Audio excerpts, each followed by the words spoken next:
Scale Builders Guild. And welcome to Harley Designs. It's Wednesday. This is not episode 73. This is episode 74. 74. Did you forget to update yours? I did. I changed the title, but then That's good. Didn't change the episode number. Episode 74. Darn it. Welcome, everyone. Let us know where you're checking in from and how many orange trucks you have. Perfect. Oh, what kind of fruit-based fermented beverage are you drinking today? You'd be surprised to hear that this is just a Belgian moon. Mango. Okay. Yeah, there we go. I couldn't hold it in. I was like, it's just a Belgian moon, Josh. It's a regular everyday old beer. Fruit in it. Yeah. Oh, it is the start of a hot week here. Gunner checking in. He says, wrong damn shirt, Josh. Gunner, funny story. He had the shirt on and he showed me the shirt and I laughed out loud. And then he was so concerned about what other people would think of him. I looked like Robin Hood. I looked like Robin Hood. Because should we just show it now? It basically, he had a strap, like a crossbody purse. Gunner made this shirt. It's got a Dremel in the holster. It's a Dremel in a holster. However, when I'm wearing it, it's here. And it just looks like I've got a quiver on my back. Or I've got a purse on. Or some sort of really weird Girl Scout. Yeah, well, you would make a very weird Girl Scout. That is correct. This weird bearded Girl Scout. Not the ugliest one, but I think it would have played better if it was not cut off in. Well, yeah, that's probably an event shirt. That's an event shirt. Yeah. An event shirt that I'm at, so I can explain the shirt to everybody.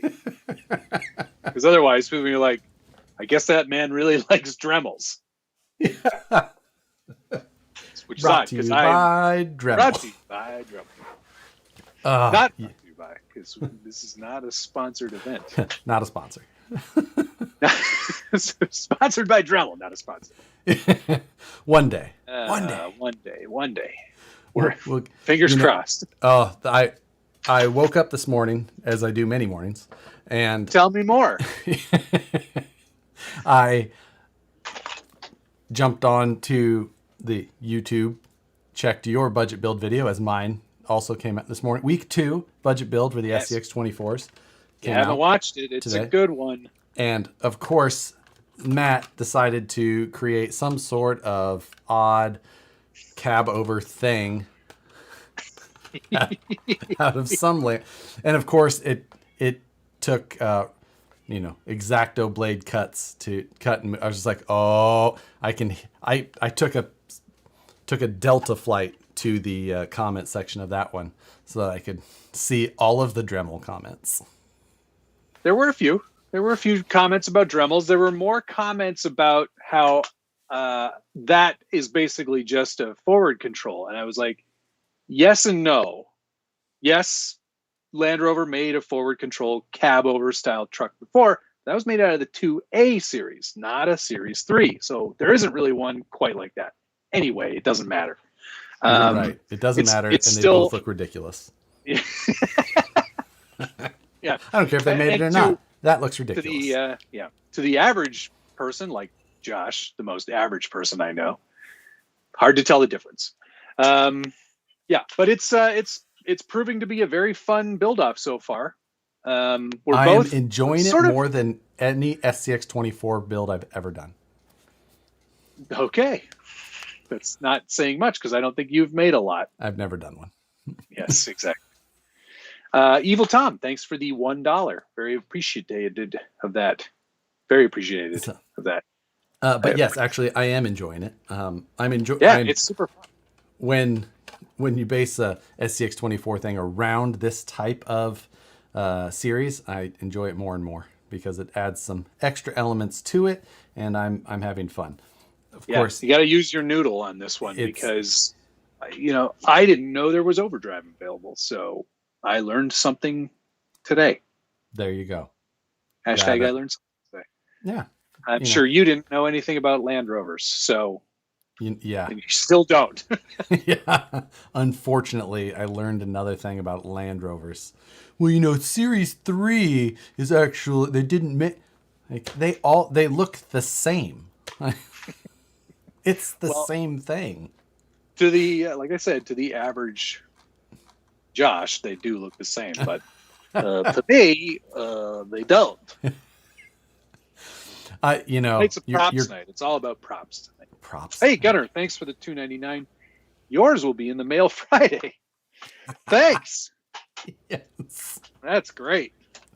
Mike, thank you, sir. $5. Hey, Matt and Josh, for the SCX20 build-off, can you try Mofo double barrel shocks? I don't know anything about them. SCX24 build-off? I think I already actually, I possibly have several options for shocks already here.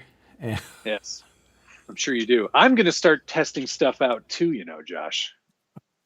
Something might make it on there. And here's a question for you. And this is a valid question. If you bought it and you used one part, all of the parts still count.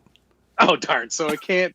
Okay, because by the math, I only used 5.25 cents of this entire truck. Oh, I saw that comment in your comments, and I was just like, I would have absolutely used that trick, but since Matt already put it in video, I can't do it.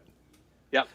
Josh is a master of finding loopholes to things that I don't think about.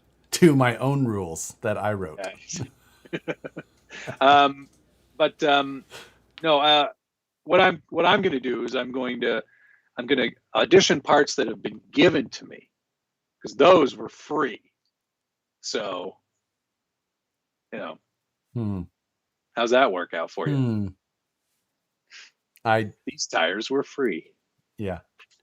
No. This deadbolt was free. So this whole thing starts at negative $119. Yeah.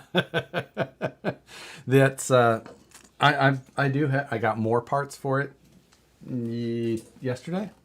Are we doing mail call? Fine, we're doing mail call. We doing mail call already? Okay. What? I wasn't even sure. I don't know. You were going to show things. I've got a small pile of things somehow that just all came in the last few days. Yeah, it's funny. I got 5 or 6 packages yesterday. Oh, and that mystery package today wasn't for me. What? It was for Rebecca? No, it wasn't for Rebecca either. Oh. What happened was UPS phoned me a few days back, and they're like, you owe some duty. You got duty and charges for import taxes and stuff. And I was like, fine, I'll pay it. And I paid it. He gave me the tracking number. And I looked up the tracking. I was like, oh, great. It's going to be here on Wednesday. Perfect for mail call. And then the notification, it's been delivered successfully. So I go outside. It's not there. And was it more pants? Yeah, no, those got replaced. This time, what happened was the shipper in China got the phone number wrong for whoever was actually receiving this package. Okay. And they called me, and I was like, happy to pay those fees. And then I paid the fees, and then the package got delivered to the proper person. So I had to phone UPS to get my money back. Oh, like, that's good. That's not me. They're paying me back. But very strange, because I was like, I don't think so. Next time, if you want money from me, just call me up and tell me that there's a package on the way, and I owe $40. That, you know what? That's actually, that could sounds really, like a good scam. That's exactly right. That does sound like a legitimate. Someone be like, I have a package coming that I owe some. Okay. All right. This cool. Like, you have a $500 package coming to you that you owe $30. Like, okay. I'll pay $30 to get a $500 thing. Yeah. Why not? Ooh, how to scam a YouTuber. Yeah. So, or how to scam somebody who is a compulsive shopper. Yeah, that too. Yeah. That too. Okay, so let's do a quick mail call. Get through all your junk. Because then we are have a bringing special on guest. we have a guest on tonight, Jeff Johns. Jeff Johns is one of the former Founding. He was founder of Axial, former president of Axial. Then after he left, he was there through the beginning of Axial, obviously, the Hobby Code days, then the Horizon days. Then he left Horizon and he was the president of Redcat for a while. And he left Redcat in 2020. Now he's starting his own thing. Yeah, now they're starting. So we're going to talk to him because he should talk to him. Been in the industry a very long time and always interesting stories. So mail call real quick. I'll answer this question from Chinooks. He's thinking of getting an Element Night Runner. Would you say it's worth?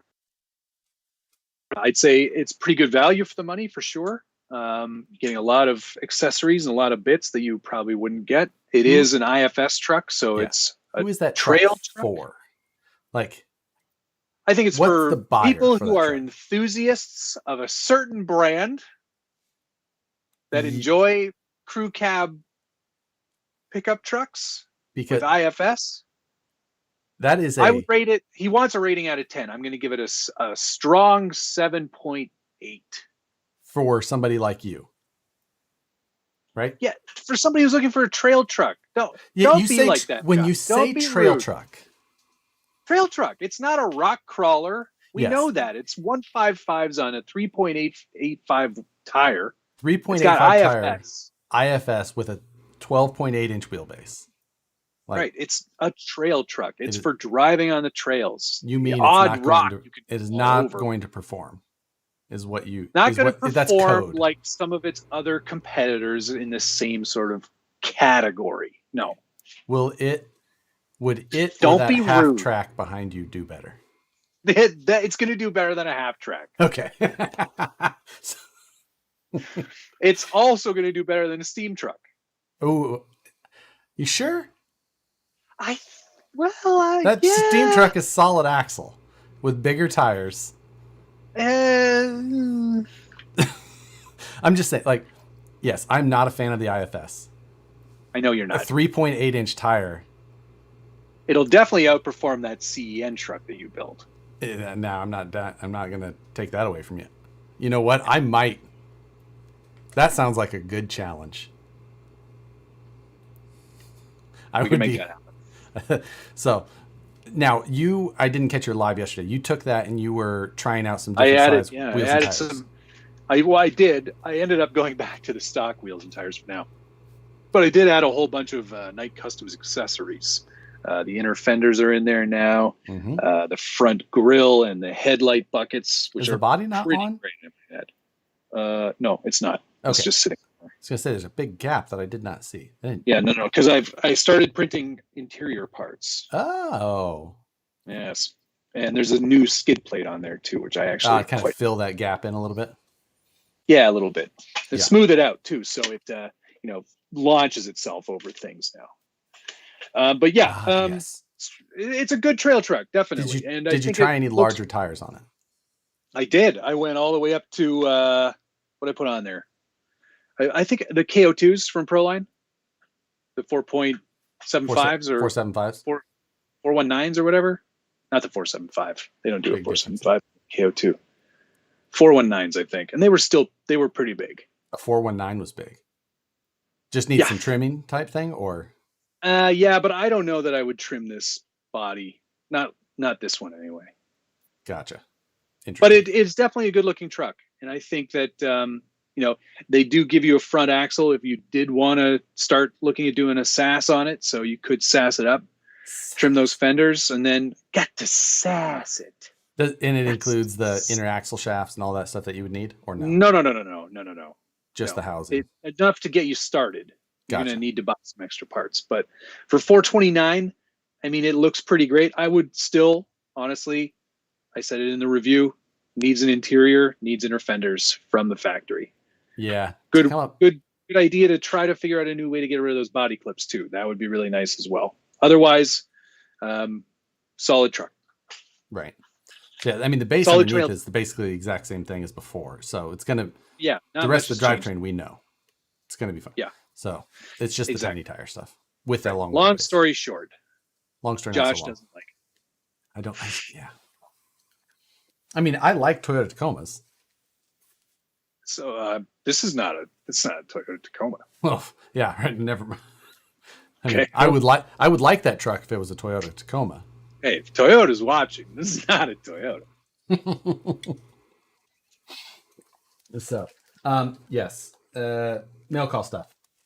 Yeah, Another cliffhanger body. Which one? Oh, cliffhanger. Yep. Okay. A What are you comping? You comping? Doing some comping? another Power Wagon body. This one's got to go to Moose Jaw.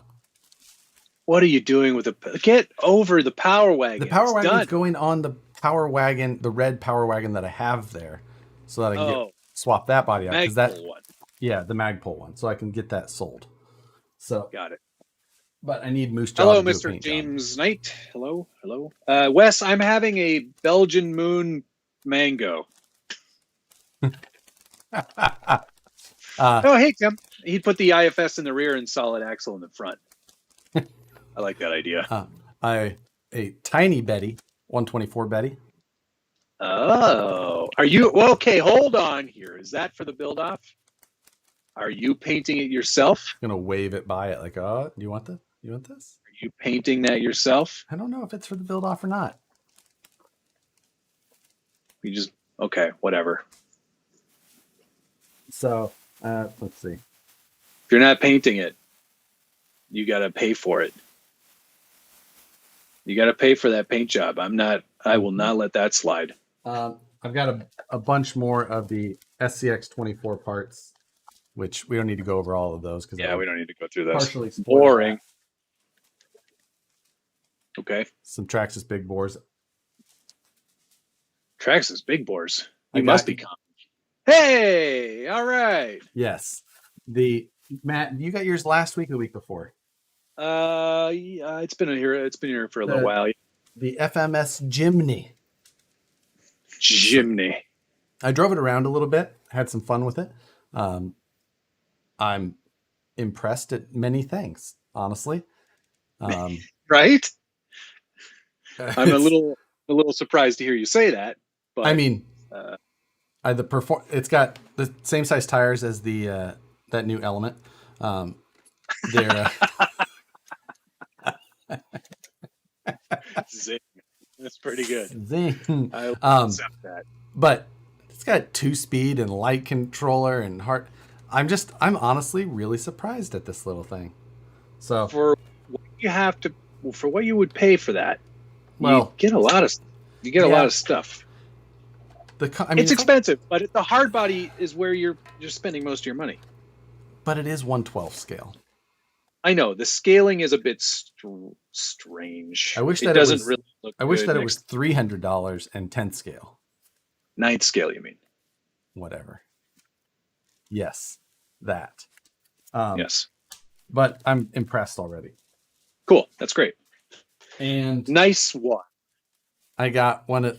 I could have just worn this over the shirt from Carry All RC, and they put a bunch of smart ass little stickers on it as well, or patches. But it's cool. Their sling packs. Yeah. So, and it's got all of their stuff in it as well. Ooh, first aid kit for when I fall. Which I did at Axial Fest. Had a pretty good one on my leg. Looks like they just kind of got some other random stuff in there. Their little magnetic 3D printed parts tray thing that Velcro's on. Shop rack. Hey, kind of cool. So it's like a fanny pack that goes diagonally. So a booby pack. Yeah, perfect. Oh, and DK another set of. If it has room for your lipstick. Whoa, careful! Didn't see anything. Another set of SCX 10-3 straight axles. Sweet.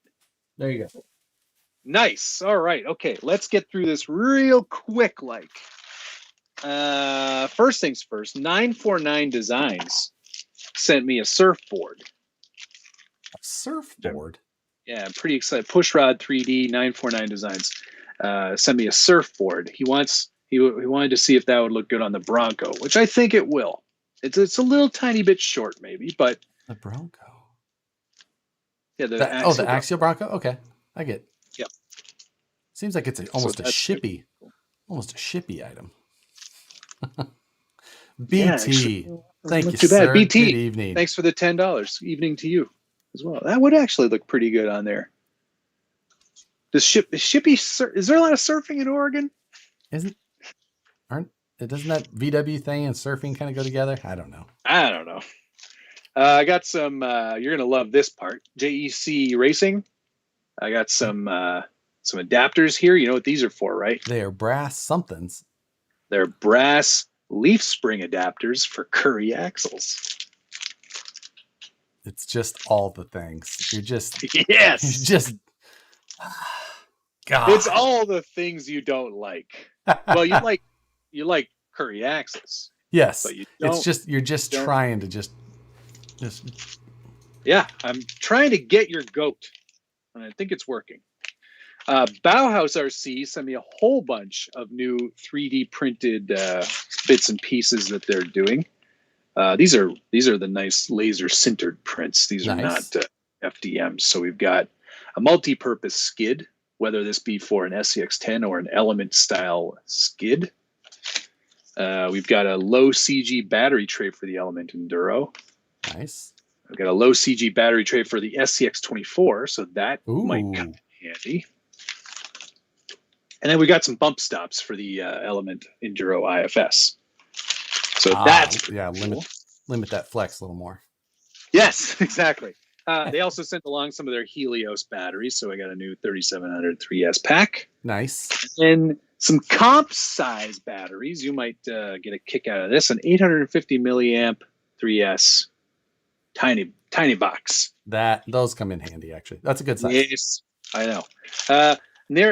Little Guy Racing Parts sent me some of these tires that you had last week. Now those would look even better next to that Land Rover.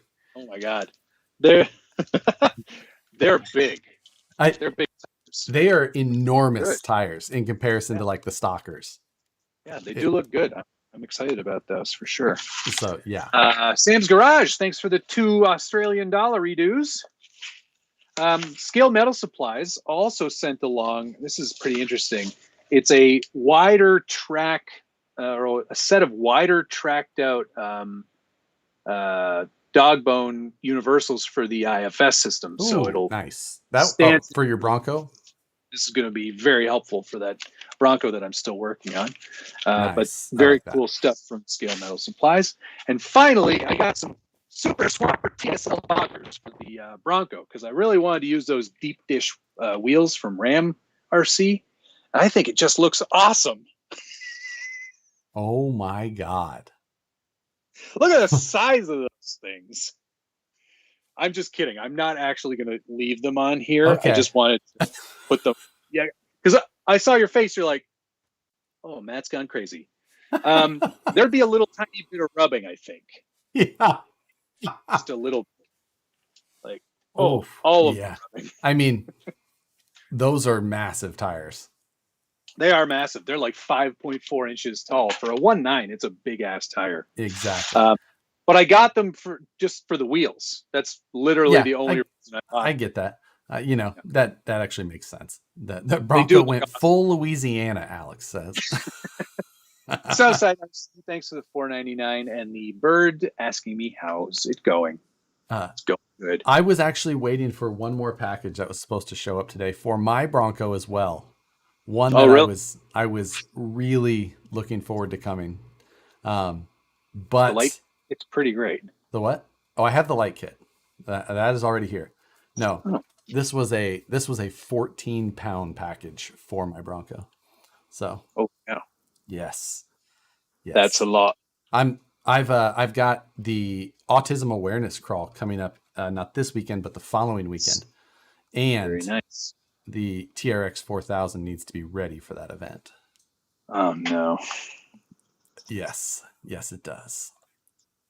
So I got a new motor. I have an ESC for it. I got a new servo for it. How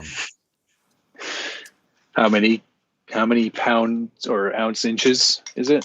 It's like, it's got to be up near that 2,000 mark. Oh my God. Yeah. Yes. That's a lot. Yeah. That is a lot. So for both, I have a lot of work. I have a lot of work to do in general. But I talked to Holmes. I was just like, hey, here's what I've got, and I need a motor. So what are you thinking? And he got me squared away there. And we got everything coming. So I'm quite excited, but I'm also quite scared to try. You're still gonna melt stuff. I know. I'm not sure what. I'm gonna say drive shafts. I've drive shafts are gonna give out. I've thought about that as well. I need to try and get those upgraded. And then I haven't got the new axle shafts in there yet. And I need Stabby Josh, thanks for the $5. So, getting a few of those things done in time is definitely on the list. But this is next week or the weekend following next? The weekend following this weekend. So yeah, the 20-something. For kicking Josh's butt with the cab over SCX24. It was definitely a moonshot for sure. I was it was a bolt. Going for the. I sent you a photo of just something that I was working on that I didn't end up going with. And then you sent me that photo, which I thought 100% was a joke. I thought you were just holding up random things together and be like, I can do that too. And I can because I sent him the picture of I hadn't cut it at the time. Yeah, I just had the Land Rover body. And he sent me a picture basically like this, and I sent him the same photo. And I'm glad that he thought it was a joke. That's amazing. Like, okay. Funny guy. And then, so for doing things then, okay. Yeah. If we're just being ridiculous. You win. Yeah. And it paid off. It's yeah, it's proving to be quite popular. It's thumbnails, guys. That's all it is. Thumbnails. You do great at that. Incredible. So should we it's 6:30. Let's get him in. Let's get Jeff Johns on here. Set this up here. Stand by for a moment, everyone. And get your questions ready. Because I've got a few. Adding. Okay. See if it works here.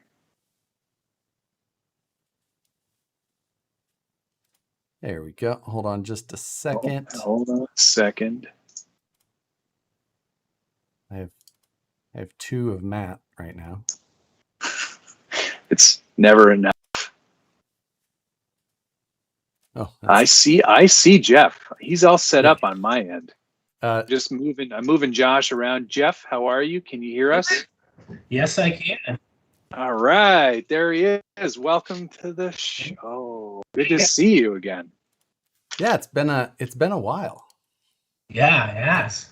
I'm getting Matt back because I lost him when I added Jeff. But. Oh, nobody. Yeah, you should probably get me back on there. Jeff, welcome. It's been I haven't seen you, I don't think, in person since, gosh, I want to say 2018, maybe? Yeah. It was Axial Fest. That's right. Yeah. Well, it's good to see your face again. You look well. You too. Josh, good to see you. Yeah, it's like I said, yeah, Axial Fest would have been the last time that we would have ran across each other. 2018. You've been busy. Yes, you have. Yeah, we got a new venture going, and it's pretty exciting to be back in the industry. I got the new venture, which is Rebel RC, and what we're doing with Rebel RC is it's basically a retail store and then also e-commerce store. So fantastic. They have 2 locations for retail, and what we're trying to do is connect with more of the full-size off-road enthusiasts. and get them familiar with the hobby, connected with the hobby, because our products will be retailed through Rebel Offroad's facilities. Their locations, retail locations. Right now, there's the one in Laguna Hills, California, and then there'll be one soon in Texas. Yeah, I saw Wow. that they had. I've followed Rebel, the Yeah. full size off road for a long time. A long time. I mean, even for people who have been like around RC for a long time, Jeff, you've been friends with Bond from Rebel for a long time, correct? Oh yeah, for a very Because long time. Rebel has been on like sticker sheets of Axial cars going way back. Way back. Oh yeah, they're part of the original SCX-10 Jeep project. So yeah, there's a lot of history there. And the owner of Rebel Offroad, Bond Gilmer's an RC enthusiast himself, so it's really nice to have a partner like that, connection like that. I've met Bond a couple of times at Axial Fest, in fact, and he brought some of his full-size rigs that were always pretty awesome to see. Oh yeah, they've got. Speaking of cab overs, they've got a pretty awesome full-size. Got a few, just semi pre-runner looking overlander. That's pretty amazing. And were they responsible for building the inspiration for the SCX-10 Jeep that you have, or do you still have that Jeep? Oh yeah, I still have it. It's a little bit different right now, so I changed a few things on it. But yeah, basically it was a collaboration based upon getting different partners in the full-size community to be part of it, and then Rebel helped us with that, with connecting with some of those connections, along with Scott G's assistance and his networking, and then Rebel did the build pretty much for it. So it was a great collaboration there for sure. People that aren't, Matt referred to it as the SCX-10, like it's actually Jeff's actual Jeep JK that has has the SCX-10 license plate on it, like the miniature. But yeah, it was the version of that. Did you know Bond before Rebel, or did you that kind of get that relationship started? No, I didn't. I knew, with another company. They worked for him and his brother, where I partnered with Outlaw Offroad, and that's when I first met him, got to know him from there. And then he ventured off, created his own company, which is Rebel Offroad, focusing primarily on Jeeps. And then now they're expanding, not just in the Jeeps, but they're expanding to other vehicles. They're going to be doing stuff with a new Bronco, Toyotas. So they're growing pretty rapidly. And that's fantastic. Kind of bumpers, sliders, tire carriers, and we'll be doing scale versions of those components too in the future. And that was what I was going to ask. Like at this point, so you guys have stood up the website rebelrc.com. Yeah, rebel-rc.com. Rebel-rc, yeah. And you guys have that website's live, and it looks like the inventory's live on it. Correct. What we have right now, we have a variety of different types of products, primarily like 1/10 scale vehicles and crawler, scale trail, monster trucks. And those are the areas that we're going to be focusing on in the future, as far as primarily there's off-road style vehicles. And if there's other niches that we're able to get into to grow, then definitely we'll have that too. But the primary focus for us is to be able to support the community. And what we want to do is basically similar to what you guys are doing with all your custom builds and your how-tos and teaching people how to do custom builds. What we're going to be doing is we're going to be offering how-tos, how to do custom builds through our blog. And then what we're going to do is also offer the parts that are part of that custom build for the customer to buy, so they can buy and do the build themselves. And then we're also going to offer the product completely built if they don't have the time to do the build, that they can buy too. Wow. Okay, that's pretty interesting. Another way to get more people involved in the hobby, and also to have fun with it too. Right. And that's always sort of been the thing with the full-size world.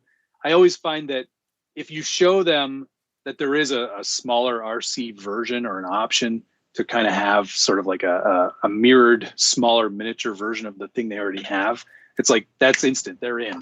Right. That's like Ben in here. He had just bought one of the Rebel mid-height rear racks for his Jeep Gladiator, which nice. So that's what I was thinking as well. I'm just like, well, I wonder if Rebel RC is going to start trying to replicate some of those options for, the vehicles that those are available for. Most definitely. But it That- takes time, of course. The first Yeah. step is for us to just get the site up, get the retail location stocked up. We're still working on trying to carry other brands. And then also expanding out to get develop some partnerships with some of these smaller up and coming brands that are more customization type of parts. A lot of the parts and things that you guys promote also. So pretty excited. That is really cool, man. That is a And great. a lot of effort. So, Yeah, no kidding. It's a lot of work, but the good thing, as you guys know, it's fun. Get to work with great people within the industry itself. So that's what's really exciting and motivating. And you're not exactly unfamiliar with that. Can you run through your RC career history at this point? Because it's longer than either of ours for sure. Well, it goes way back. I started with HPI, and it's kind of ironic. Back in the days where there was no real internet and there wasn't LinkedIn or Indeed or anything, I was replying to a job posting that was basically a newspaper ad. And I thought it was actually an automotive company. So I went into HPI, did the interview, and it was for a purchasing position because that was the area of my expertise at the time. And realized, hey, it's an RC company. I'm like, well, that's great. That'd be fun too. So got involved there and did the interview thing. And then from there, the next steps were just basically got hired onto the company, and I was able to grow within HPI and help them a lot with different things. Started purchasing, then helped out with implementing a number of different processes and procedures with inventory control, helped out with implementing new systems to help manage project management side of things, and I got involved with R&D, and then it got to the point at HPI where time for a change, and I was actually found a position outside the industry, and then the primary supplier for HPI at the time, I contacted them because I helped them grow along with Jason Deering to become primary supplier for HPI, one of the bigger suppliers in the industry. And they wanted to invest in an idea, had to start a new business. So they helped with investing to start Axial. And started Axial from there. A gentleman from HPI came along with me, Leroy Cuff, who helped out with sales. And then we started off, with beadlock wheels, and then we did the nitro engines. And then we got into a segment that was an up-and-coming segment, didn't have a lot of support, and that was more of the rock crawling segment. And we got in with RCC, and then started to network a bit with other companies, and went to a few events, got familiar with the people and understanding of what the customers were doing with their products, and then we're able to develop the CX-10. The AX-10 was the first vehicle, and then that's the history from there. And then we grew into the SCX-10, the Yeti, and a variety of other different products. Right. What year did you start with HPI?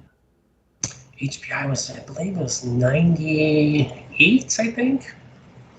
Yeah. So, and you were because you guys started Axial in 2005? 5, correct. Yeah. So, and how long were you between HPI and then creating Axial? I left HPI in May, actually right in 2000.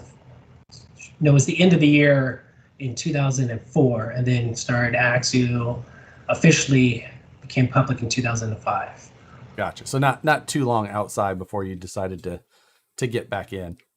Exactly. Well, yeah, I knew that was the direction we were going. Oh, gotcha.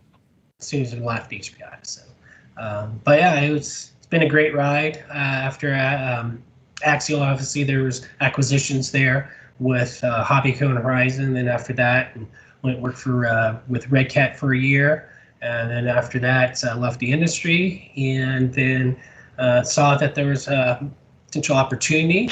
There's a gap there that needed to be filled, and started Rebel RC. Yeah, that's so how long have you guys been kind of planning to, or been thinking of? I know Rebel's been into RC. Rebel's been around and into RC for a while, right? Yeah. Well, basically, while I was at Axial, we would supply Rebel with RC vehicles to sell to their customers. Um, as you guys mentioned, they attended Axial Fest a number of times, and we went with them to their events and supported them at their events. So there was a good relationship there and correlation.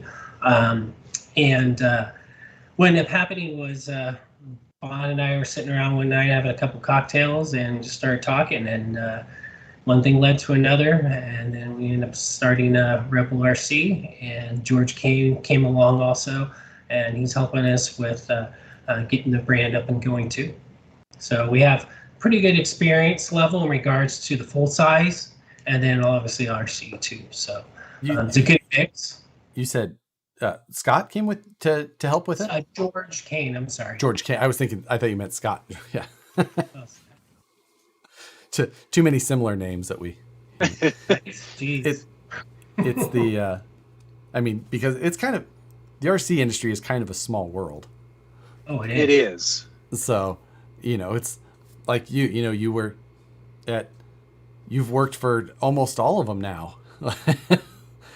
Maybe Associated, to me, Atraxis, right? Those are the only ones that are kind of outside that umbrella that you haven't been. So with Hobbyco and Horizon, both while under Axial there, that was, I mean, you went through a roller coaster of changes and. Yeah, that was pretty crazy. And so if you were in HPI during like the 98 time, like the Savage release was that time period in RC when the Savage kind of reigned, I can't imagine what that was like at that business at that time. It was pretty amazing, and it was interesting because Atraxis had the T-Max for so long there, and there was no real competition for them. And gentleman was the marketing manager at the time, Kent Clausen, kept pushing internally within HPI's, gotta do monster truck. What ended up happening is kind of restructured R&D a little bit, and that project was already in the works when we did the restructuring with the R&D department. And then we had one designer on that project, and then it got to the point where it was taking a little too long. So what we did is we basically put as many people on the project as we could, pulled all of our top designers in, got them working on the project. Everybody did different sections, and then we worked really hard together with the team that we had and put together, did thorough testing, and then got a great product to market. And the timing was pretty good for us. It really helped HPI grow at that point in time. But yeah, it was a great project to be part of, and a lot of good people were part of that project. People are still in the industry, but yeah, that was definitely a historical project, and that's why I've been lucky through my career to be part of projects like that. I've been a number of HPI projects, obviously a lot of Axial projects, even Robotronic projects as far as when we first started Axial, helping them out with some projects, and then Redcat, and there's been some projects with Hobbyco helped out with, and then obviously Horizon. So it's been a good experience and worked with a lot of great people, learned a lot, and that's a great part. Oh, go ahead. Do you hang on to like a model? Do you have one of these, like everything that you worked on or were a part of? Do you have one in your personal collections still? Yeah, I have a garage full of cars. It's great. Yeah, kids keep yelling at me. You got to organize that out there. It's like a personal museum. You can just have you can charge admission and people can just walk through. Exactly. Yeah, I built that one back in 08. Yeah. I mean, even if it was just kind of the ones that were big industry impacts, like being there during the Savage days, the 5B days. Were you there for that? Yep. That was huge. I was there at the beginning. I wasn't there at the final part. I was part of the ideation and then some of the development. But it was really great for me to see how they were able to push that project out to market and get it to grow. So, I have one of those in my garage. I have some option parts sitting on the page to put on it. But, you still haven't got around to that? No. You might find, Jeff, that's actually gone up in a considerable amount of value. Yeah. You probably turn a pretty profit on that. I'm sorry to interrupt all this. I'm trying to flip your screen and I can't for the life of me do it. I know that for me, your logo's backwards, and I just Oh, try that's to not fix it. good. I fixed it on mine, of course. You just Okay. I couldn't figure it out for the life of me. So right click, transform, flip horizontal. yeah, it's not working, Josh. Oh, sorry. I know what the menu is. It's too bad for Doesn't. you. Yeah. I think it's probably because you're in Canada. It's just Yeah, Exactly. actually that's what it is. It's because it has to go around yeah, it takes the long. whole You know? country. Yeah, it's fine. Did you pay your Everybody- dues? Maybe that's why you didn't pay your No, dues. that's it. I paid someone else's, dues, not my own. So early days of Axial. How did you guys how does it even begin? Like, how do you go, okay, this is the market we're going to go after? Was it just, did you see what the enthusiasts were doing, what everybody else was trying to do, and you just said, we can do this better? No, what we were looking for is differentiation. We wanted to be different because at that point in time in the industry, everybody was just doing Me Too product. You had a leader in the industry, everyone would just copy that person or that manufacturer. So there's like hundreds of buggies on the market and truggies, monster trucks. And what we did is we did research and looked into what were new and up and coming niches. And that's what we focused on. We fell into the crawling side. Saw all my posts on RCC and was just like, you know what? This guy's got it. No. Definitely had. It's mostly whatever Josh does, don't do that. Yeah. So, surprisingly, you still managed to have some success. I don't know how that happened. Because before you guys had got the AX10 off the ground, which was what really changed. I mean, kind of created this market. We were using Clodbuster and TXT axles, and then the TLT came out, and we were starting to use those quite a bit. But the AX10 was such a it's a game changer. Well, there was the PTI had the monster truck kit that they kind of tried to change to a crawler. Yeah, I remember that one. Yeah, that was a terrible unit. So bad. Because there was nothing out there for them to convert or use as. So, I think even a more interesting question for me was, how did you land on Jeep as a licensee? Like, how did you guys? I know it's sort of like the typical off-roader, but you hadn't really seen a lot of that sort of thing before. So how did that sort of come about? Well, there was a couple of things there. We did a lot of research to determine what would be the most iconic vehicle. And then on top of that, what ended up happening was going to lunch one day with Rodney Wills and Scott G. And I had a Jeep at the time, a TJ, and we were driving in that. And I thought, I gotta get something bigger. This just doesn't work with wheeling. It's not the right wheelbase. Issues with the whole family fitting in and stuff. So, and then those two guys were like, what? Like, you got to get it. You got to get a JK. All right, we're going to work this out. We're going to do a JK project. And so then that's really kind of where I kind of stirred it on and did all the research. And then from there, we worked on figuring out how we're going to get licensing in. Both Rodney and Scott G had an idea of a way we could kind of backdoor in to get licensing without having to go through the normal channels. They knew that a few of the higher level executives in the engineering department would be at Easter Jeep Safari. And so what we did from there is we tried to figure out where they were at and try to connect with them. And we had a vehicle built at the time based upon the AX10 and SAX10. And then we found where their hotel was, and then we just parked and went over and started driving RCs in front of their hotel. And they came out, we ended up talking to them, developed a relationship with them. They drove the vehicles, they were all over it, and ended up becoming good friends with them and hung out with them a bit through that event and then future events from there. So it worked out really well. We even had the opportunity to go visit their facility in Auburn Hills, which was amazing. It's like the second largest building in the U.S. The first is the Pentagon. I mean, this place was huge, and they had hair salons in there, subways, and it was really cool. And we got to go in the museum and everything they had there, which I believe it's closed to the public now. So it was an amazing experience. I can't. This is kind of blowing my mind a little bit that the sort of the origin and sort of the biggest sort of like early success that Axial had was all based on you guys playing in someone's parking lot. Yeah, and it's just a matter of like I know enough to get in the general vicinity. I'll be close to those guys. Now and that was to get the 2012 Jeep JK. Correct. Now, but before that, you guys had released. There was only the CF100 SCX10. The Dingo too, right? Yeah, we didn't have any licensed vehicles. They were, That's right. There was the Dingo as well. But yeah, I mean the AX10 was a huge success, kind of wild success. The SCX10 was a huge jump.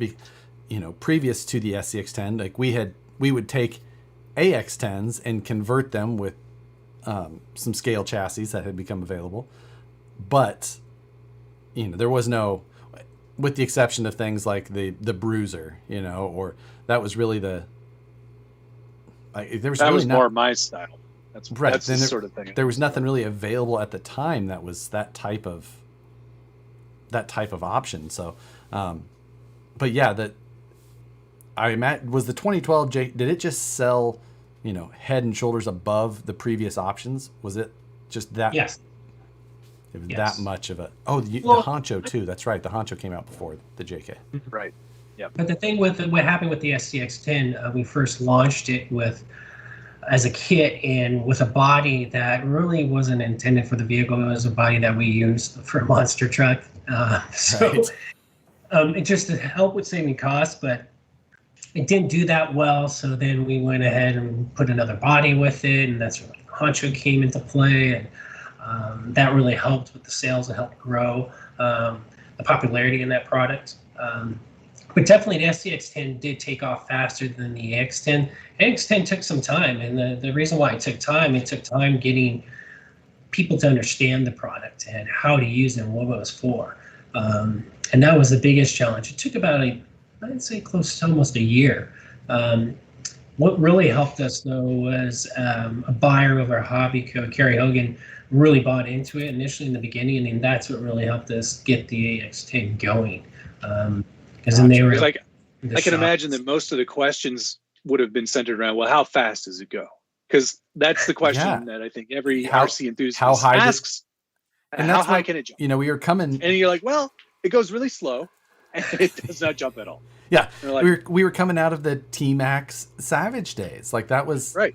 That was still it, and not that those days aren't still now, but like people understand the scale side a little, and even the AX10, it wasn't I mean, it looked like this, like it was like that. Slightly larger. It was just it had these tires that absolutely stank. They did stink. You could smell them through the box. You could. And it was just what you had to get people on was like put it on the bench and flex an axle. Like that is what you had to do to make people go like, okay, well that's kind of cool. Like, tell me more. Yeah, take it out on the rocks, and then people understand. And really would help get it going too was the community, because they're the ones pushing it and talking about it and growing it. And then from there was a lot more outlets through the social media side of things. So that helped too, because hobby stores didn't really understand the product. Right. RC Crawler was where that thing had its adolescence, right? Like, yes. RC Crawler at the time when forums were the real only social media option, and didn't post them much on our MySpaces at the time. But it was, we had, when that section popped up, the AX10 section popped up. I remember Jason and those guys doing the live build of one of the first AX10s.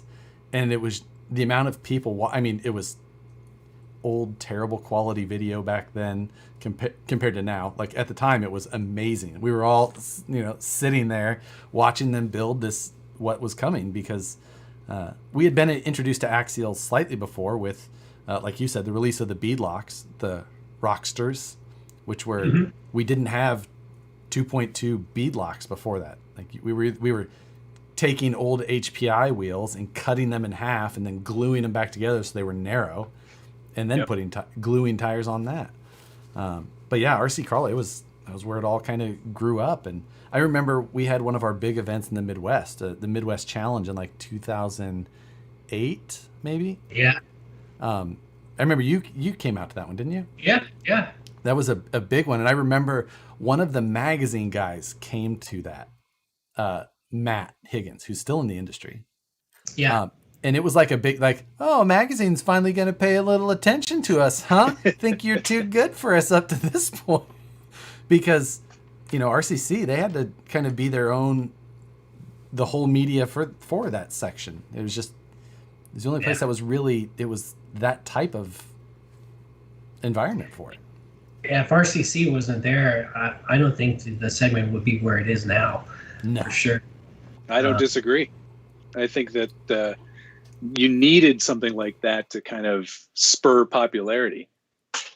Yes. Right. There was a question from before from Isogen here. He said, what would you consider the top 5 cars that influenced RC? Basically over your time in the industry, let's say, up to current time.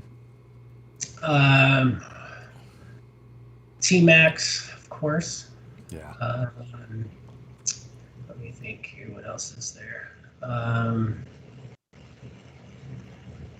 Baja 5B. Yeah, that was a really that thing just got so many people's eyes, especially from outside the industry. Oh, definitely. And then the HPIR's 4 line, they were the first to have like a true RTR, I believe, vehicle, touring car vehicle, if I'm not mistaken. That one that didn't get a lot of attention, but it really helped, I think, grow the small scale segment is the RS4 Micro by HPI also. Oh yeah, HPI, yeah. Mm-hmm. Let me think here. What else is there? The AX10 has to be. Yeah, AX10 be in there. That's one of them for sure. And then I'd say also definitely the Ridgecrest. Ridgecrest. Sorry. I think that was probably one of the more universally unliked releases. Yeah, I would say.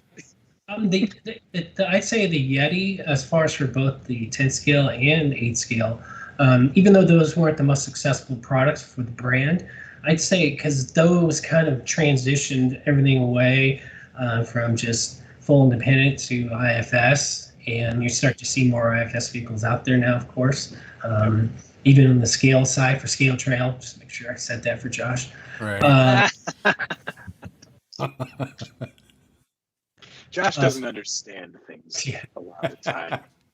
But the great thing is now there's a lot of these manufacturers are trying to be more innovative, which is great for the industry. You see all kinds of super cool stuff coming out.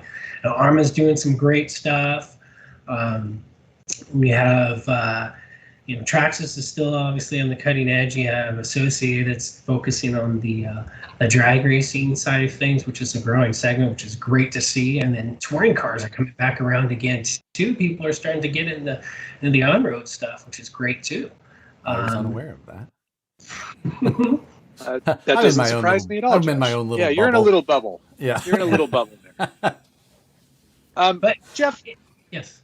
If there was one product, and this is a question from DK here in the chat, what would you consider to be the biggest? And I don't expect you to answer, but what would you consider to be the biggest misstep by Axial while you were at Axial? Like if there was a product that you would go back and go, I wish we didn't make that, or I wish we didn't make that quite that way. What would you say it would be? For me personally, I say every single project because there's always room to improve on everything.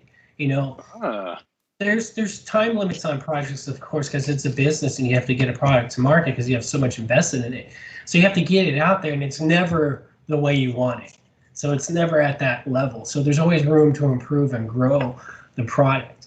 And the best part about that is when that product hits the market, seeing what customers do with the product really inspires companies, product designers to grow that product and make that product better. But that's just me, and that's how I am with anything. Any of the companies I work for, it's always about improving and growing, and it's never at the level that you want it to be when it's released. Well, I guess that's why you didn't stop at the SCX10 and you went on to make the SCX10 2. There's always something to improve on. And right. I think that's a really great point and a really great way of answering that question, Jeff, because, you don't have to mention like, what was that thing? What was that? The Ridgecrest. That was just, the vehicle itself was. I understand. Yeah, no, exactly. The body was exceptionally weird, but. I didn't hate the Ridgecrest body. Like it kind of had like that S10 Blazer look. Well, that explains why you like it. Right. Brian Sherwood, thanks. What was the incentive for Vanquish to produce Axial upgrades? Did Axial give their blessing? That was before I was with Vanquish, but Jeff, you worked with them early on and like established that partnership before parts really started rolling out for Axial kits specifically. Correct. And that actually plays into my answer to the last question where, vehicles never at the level you want it to be. At that point in time, we were just going forward with releasing the SCX10 again with the Jeep body. And we realized that we couldn't change the axles to what we wanted because of the timelines in place and what we need to do. And we had to get something new to market. So in order to satisfy the customers and fill that need and the gap in the market, we went over to Vanquish and talked to them about making axles for the vehicle. And we already had a relationship with Curry, so we helped them out with connecting with Curry, getting licensing. And so we developed a really good partnership then with Vanquish. And Vanquish did an amazing job with all the option parts. We gave them vehicles a bit early so they can work on design and developing parts for the vehicle. So that really helped a lot. Because then it allowed the customers to basically upgrade it the way that they wanted to for the type of performance that they wanted. And the engineering over at Vanquish was great with the product design and development. So that was great. It really took a distance. downturn. Yeah. It really took a downturn after Josh joined them. 949 Designs, thanks. He wants to let you know, Jeff, that you just made his night by mentioning the Yeti, which I also really liked. I liked the Yeti a lot. That was a fun car. It was such it was a pivotal thing just because of how much it did kind of expand our segment. Like it's still, we called it something that was in our segment, even though it was maybe even a little bit more towards a go fast buggy or something like that. But like, because it had a solid axle and it used so many Axial parts and it was under the Axial name, it just got adopted into it. And it's still, it was a huge platform for upgrading and, people still run them. And so. Oh yeah. Yeah, they do. Which is great to see. That car came out in what, like 12? No, not that early. 2016, maybe? No. 2015? No.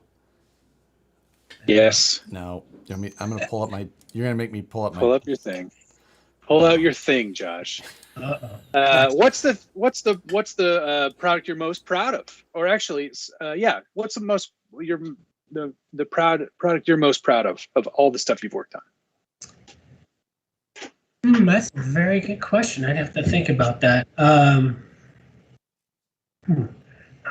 proud of all of them, but I'd say.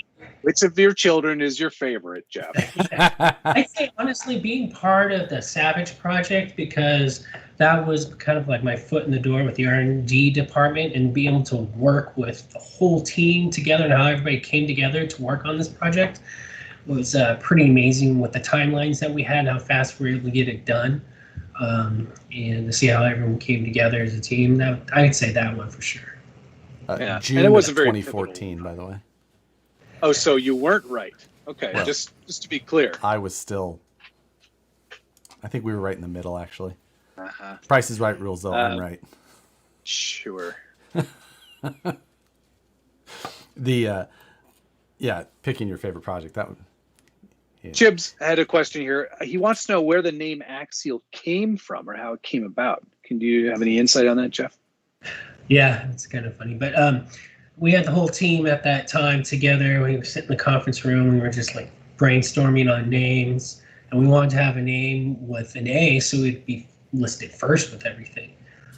So we went through a bunch of stuff. And ironically, we were going to call the company Element. But we didn't go forward with Element because we started to look into it, and the attorney told us that we would have some pushback from a company based out of Australia. And there's the Element Skateboard Company, and they had Billabong. So we didn't go that direction. So Axis came up, and then Brian Kinney, who's been in the industry for years, I think his last position in the industry was at Horizon, and he's left. I think he's got his own business now where he's doing machine parts. He came up with the name, and it was kind of ironic because when we got acquired by Horizon, he was working at Horizon, and we all went over there. Everyone from Axial and Brian was there, and I mentioned, like, hey, that's the guy that came up with the name of the company. And everybody there goes, yeah, we hear that every day. But yeah, that's where the name came from, and worked out well. Initially it was difficult because a lot of people couldn't pronounce it correctly. A lot of people didn't really understand it. Axel. Yeah. Axel Wrath. Axel Wrath, exactly. Oh, Yeah. oh, I still know people who call him Wraths. Like they got it in their head once, like that's what it is. That's yeah. But yeah, that's where the name came from. So do you want to do you have any questions on your side, Josh, about Axial, or do you want to move forward in Jeff's timeline? Yeah, we'll jump into let's see. Axial, I mean, post Horizon. I mean, you were there from only about a year when Horizon was. Yeah, it was about a year. So, and then you moved from SoCal to Arizona. Correct. And went to work with the team at Redcat. Correct. And Gunner here, sorry. I apologize for any of the bad things that I said about Redcat while you were there, Jeff. Not really, but for the sake of the interview. But so you joined there as president. Yes. So how was that difference in going from the companies you were at to Redcat, which kind of fills a different role in the market, I would say. Definitely. It was, I saw a lot of opportunity. That's the reason why I went there. Mm-hmm. Obviously with some challenges because it's the different role in the marketplace, something I had to adapt to myself. But there was a good team in place, works well with them. We got a lot of stuff accomplished in a period of a year to help the brand grow, rebranding and sites, and just help with the image of the company. A lot of good products. The development team there did a pretty good job with coming out with new products. And they were really focused on trying to create their own little niche in the marketplace with new product, which is great. So it was a good experience for sure. I think we can all agree that, you could definitely see the pivot that they made when you came on. There was definitely a lot more polish in right. Not just the products, but also in the presentation. And, there was something definitely lacking before you kind of came on board, and you could see when that happened. You can still see the effects of that presentation.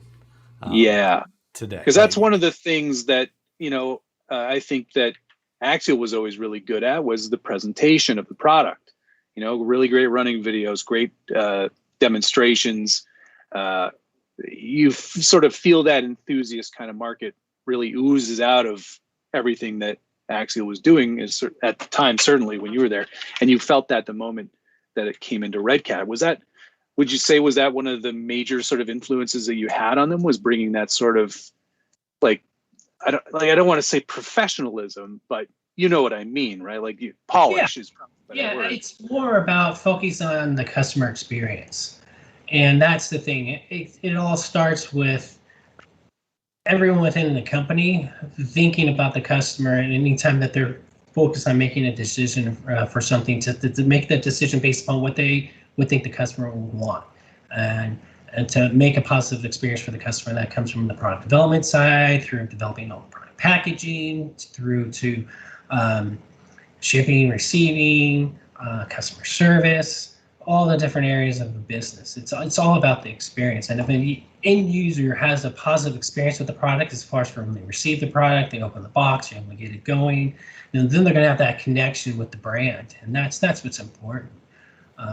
Especially these days, there's so many other options out there for customers. You want to be able to connect with them.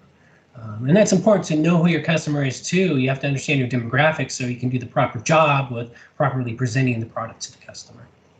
Yeah, and that kind of taking it back more towards the Axial time period, there really wasn't an RC, at least from the part of it that I could see or observe of the other areas of RC anyway, that had approached it the way Axial did at the time, with that whole team. As far as everyone has all since called it a lifestyle type brand, or however you want to experience for the customers, that even before the Axial Fest, but specifically after and as that started going, which that's a whole, the amount of effort and years that went into that isn't something that can just be recreated in a short time or a year. But no, but I think that, and I can't remember exactly, but it may have been a conversation with Jeff that I had at Axial Fest one year, where it was kind of explained to me that this is a return on a return on not an investment, but a return on experience, I think, or a return on, yeah, it was a return on experience, I think that was called, where the whole event. Yeah, you want to make sure that people understand that this is all part of like the ecosystem. This is the lifestyle. This is everything that we do. And whether it's licensing from the full size brands, or if it's the truck bodies, or if it's the events that you go to, this is what it all represents. And you could definitely feel that in Axial. And I think that you definitely felt that pivot at Redcat too. Well, it's all about the people, though. At Axial, people that were there were part of the brand, and they are connected to it. So, when they interact with people, people pick up on that too. They feel the passion, and that really helps. And if you don't have that type of passion in regards to what you do on a daily basis, it doesn't really get, and it impacts the product itself and the brand. I mean, we have people there that are passionate about the brand, and that would stand up for it and fight for things to make things right. So that's people would important. never fight or argue over RC cars.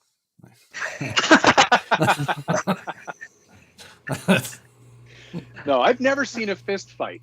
Well, that's true. I have. Not yet.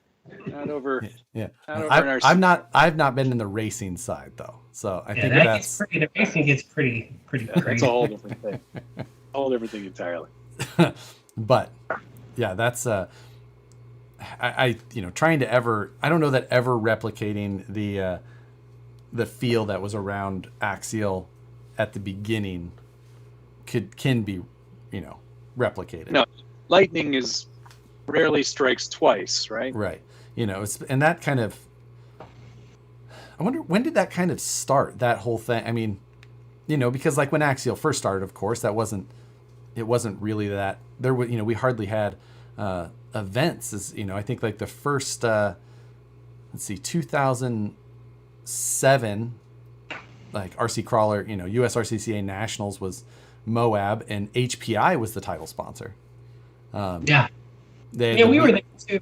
You guys were there, but like it really hadn't like started to become like, because Axial was kind of that dominating then umbrella over a lot of the events as things progressed, even before the XR10, because 2008 and beyond is when like the MOA craze and a lot of that kind of started to take over. But we still had like the Axial qualifiers. They had you guys had your whole West Coast series, and which then turned into Axial Fest. And when did that kind of decision decide, or when did it pop up to go from these comp crawler based series or events to just this, let's just have an event where people come walk behind each other on narrow paths? Like that's an interesting story. What ended up happening, as you mentioned, Josh, we were participating in all these events, and what was happening, there was a shift within the competition side where it got to the point where things became too intimidating for new people to come in, and then the competition started to shrink a bit, and that didn't really work for us because our whole goal was to bring more people into the hobby.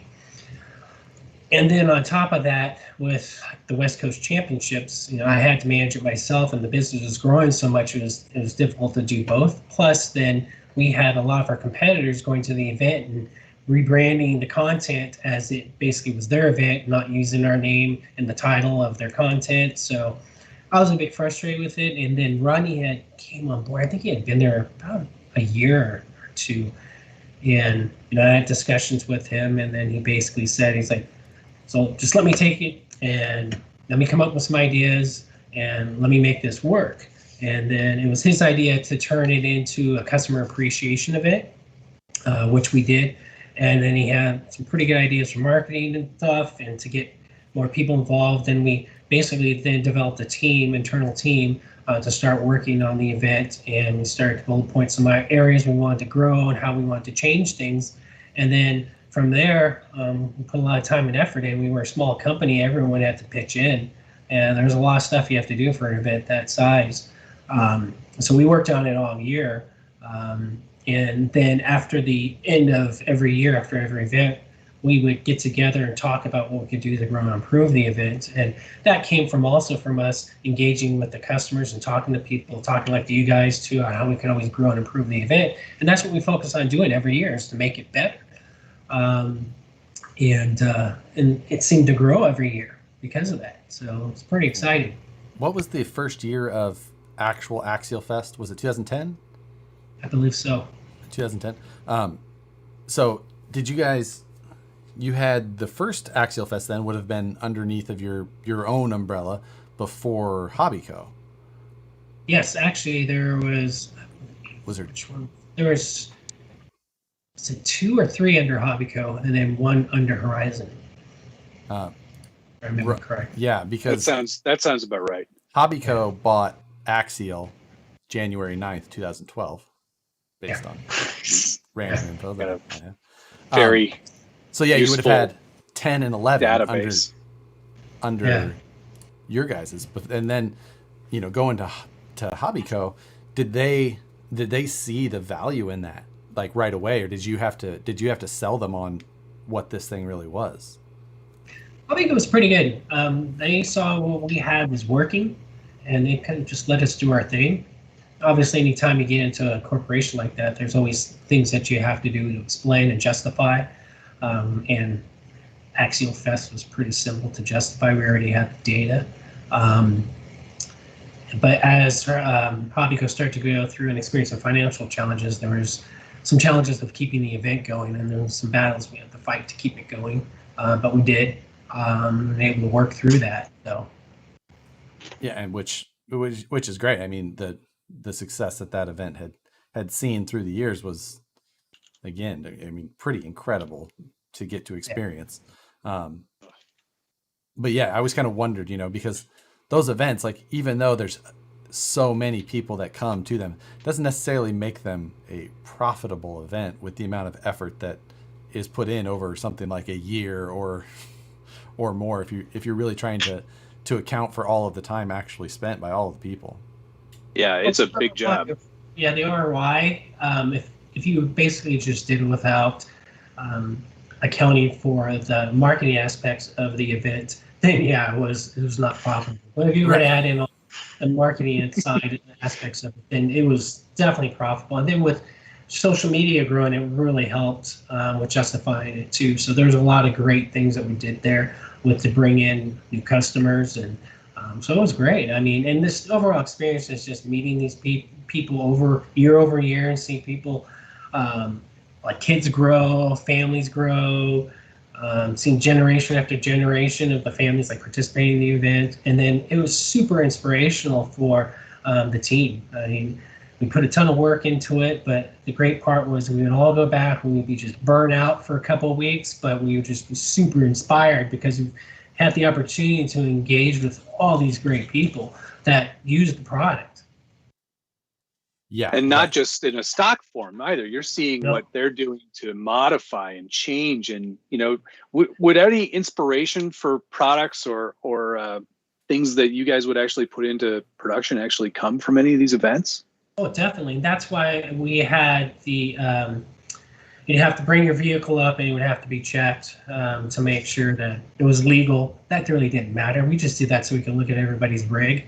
And the R&D guys are the guys inspecting the vehicles.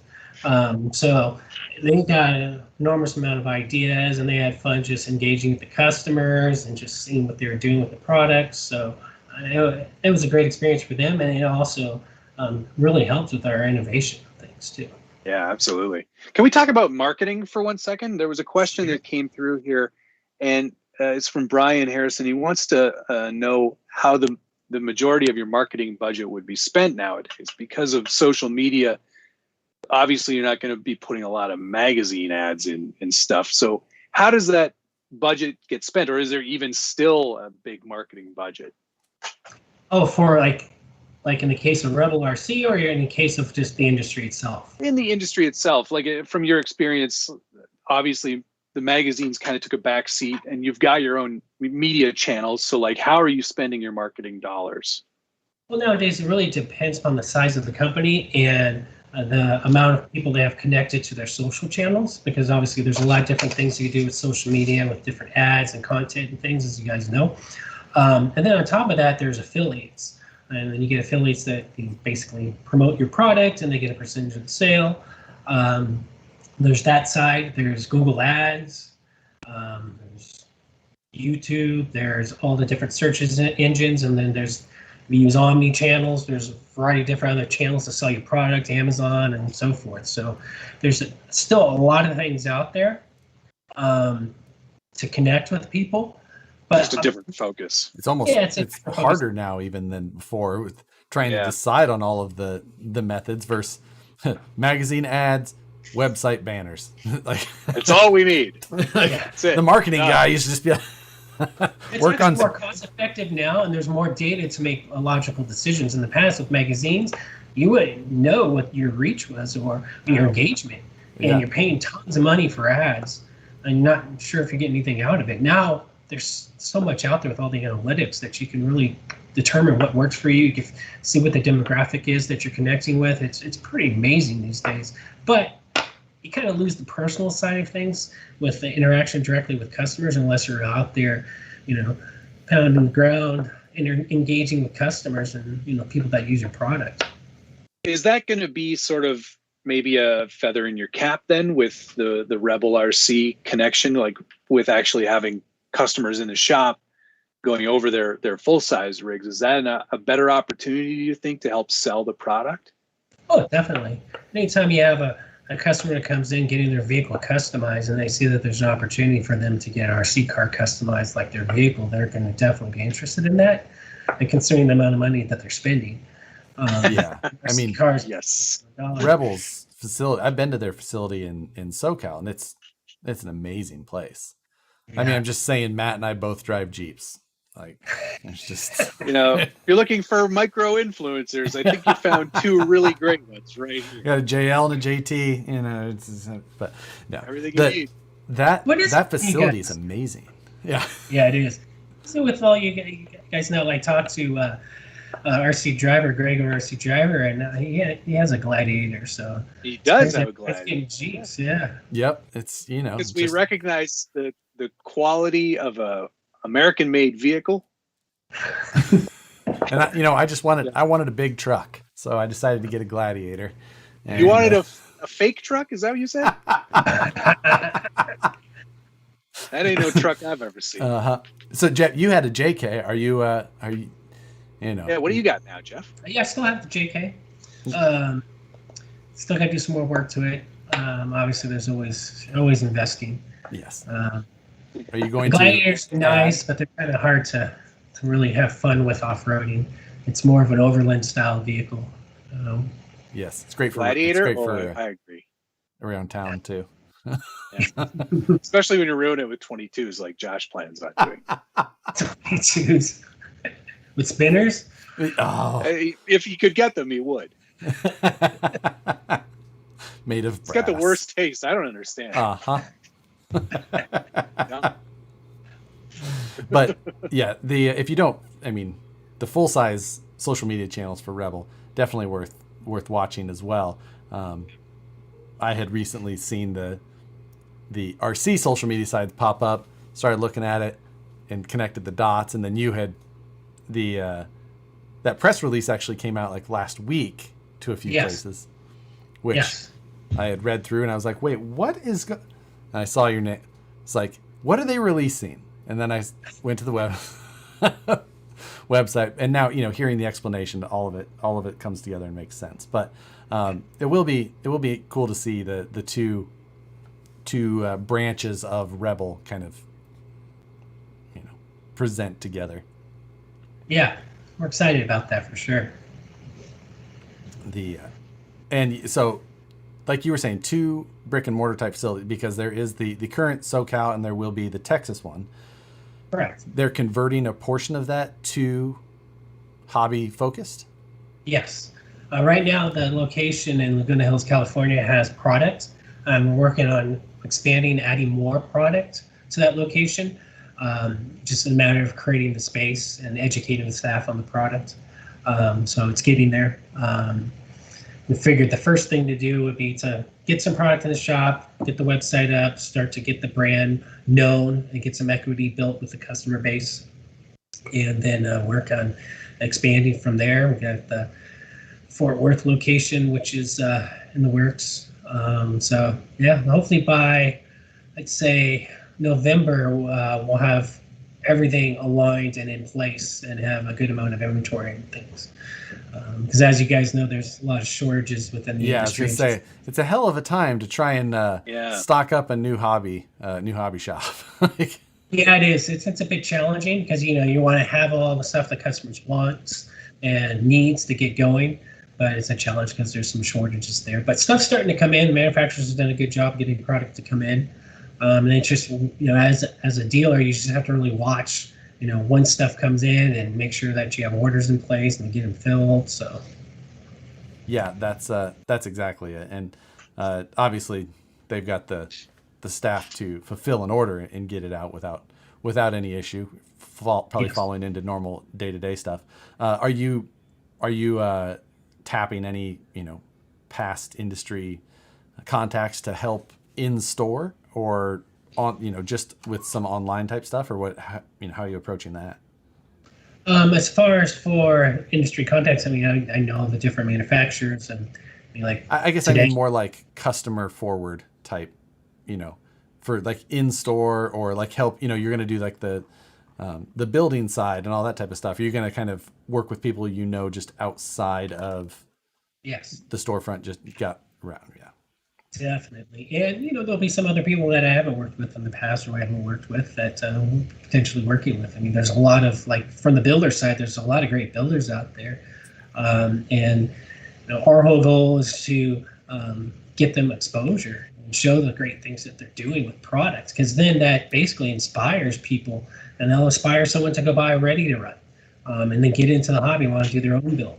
The whole goal is just to keep progression going. That's great. That's really good. It'll be exciting to see that kind of that business model go forward. As far as like offering build packages or pre-built things like that. Just because that's, obviously, Rebel now does that with what they do, stuff. right? Right. Yeah. So it translates really well, because there are people in the full size world who like to bolt their own stuff on and change stuff and modify, and then there are those that just like to drop it off and pick it up. True. And the same also with the hobby side too, Yeah. Yep. And if it just try to make it easier for people. I'm sure there's a lot of people that watch your show and follow your guys' content that in the same position. They love what you do, but they don't have the time to do the build. So they want to buy just the finished product. Jeff, I also don't have time to do the build. So I just like buying the tools. That's... I like the parts because they're shiny. Yeah, the shiny parts. They're shiny, and then you spray them with brown paint, and you say it's weathered. Like, oh, I am artist. Well, if you ever need anybody to help with some of those builds, let me know. I'm more than happy to Will do, for sure. get some cross promotional stuff going. We'll get that going for sure. And if you guys ever want to sell any of your stuff on our site, you're more than welcome to. All right. Matt's got a half track behind himself there. Do you have a steam powered section? Or yeah, is there a 6x6? Do you guys do a lot of 6x6s? Because it seems to be my focus lately. I don't understand why, but if you want, guys should do an XJ 6x6. Yeah, just saying, it'd be a big seller. I know what I have. Yeah. That's the future right there, sitting on the shelf. Jeff, I was glad you got back to me and reached out and wanted to chat about it. It was, glad to see you back in the full swing into the industry. Are you still in the Arizona area, or did you? Yeah, are you back in California? Wow. Are you planning on staying, or are you thinking about going back? No plans to move at this point. No plans to go back to California, huh?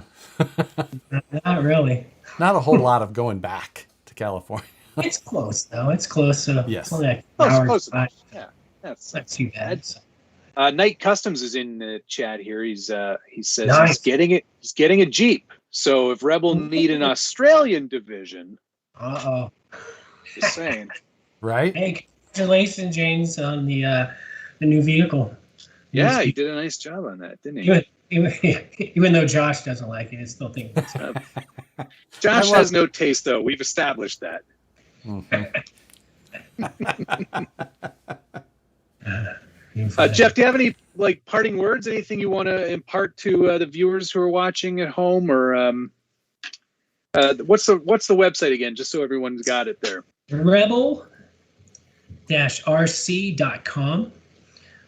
Just go check out the website and sign up on the website so you get any updates in regards to different things that we're doing, events that we're attending, and follow us on social media. We have Instagram and Facebook set up now. YouTube will be doing down the road here. We just have to build up some more content to get that going, and just stay tuned. We have some exciting new stuff coming probably around September, October. So I look forward to being able to engage with customers direct and seeing everybody at events again. And it's great just to spend time with you guys again. And, I've been contacting, and people have been reaching out to me from within the industry itself. And it's great talking to everybody and reminiscing and just talking about going forward and growing. That's great. Is there an Instagram yet? Yes, there's Instagram. Okay. So we have Instagram and Facebook. And if you go to our website, bottom of our website, just click on the icons and it'll lead you directly to our social media pages. Perfect. One final question from me, and this is very important, Jeff. I really hope that this is something that you can say yes to. Have you seen the movie Flying Cars? I watched the preview. Oh, you know what? That's closer than... That's better than most. It's good for the industry. That's, I gotta say it's good for the industry. I guess it brings some different people and new people, but yes, it is. They what really it like is. that movie, though. I'm kind of scared that they're Well, you think about it. Look at all the other sports that are out there, because I consider Woody kind of a sport. You have the extreme sports. There's the BMX movies. There's cheese ball surfing movies and motocross movies. So. So if what we're doing is a sport, it kind of makes me a professional athlete. I'm kind of hoping I can go to the Olympics with this. Yeah, me too. 2024 in Paris. Well, hey, curling's an Olympic sport. It's a Canadian proud sport, so I mean, it's just about as much exercise almost. So exactly, if that's possible, anything's possible. Well, cornhole. Look at cornhole. Oh, yeah. Maybe cornhole. Yeah. Jeez. World Series. There's a World Series. Series. Have a beer in your hand. I don't know. I like the idea of the Olympic medal for RC rock crawling. I really honestly feel like maybe scale building. It'll be like concourse event. That's what I can do. Jeff, thank you so again. much, Jeff. It's been a real pleasure. Thanks for having me, guys. No problem. We'll talk to you soon. It's so great to talk to you again. Take care. Have a good night. Bye. You too. Bye-bye.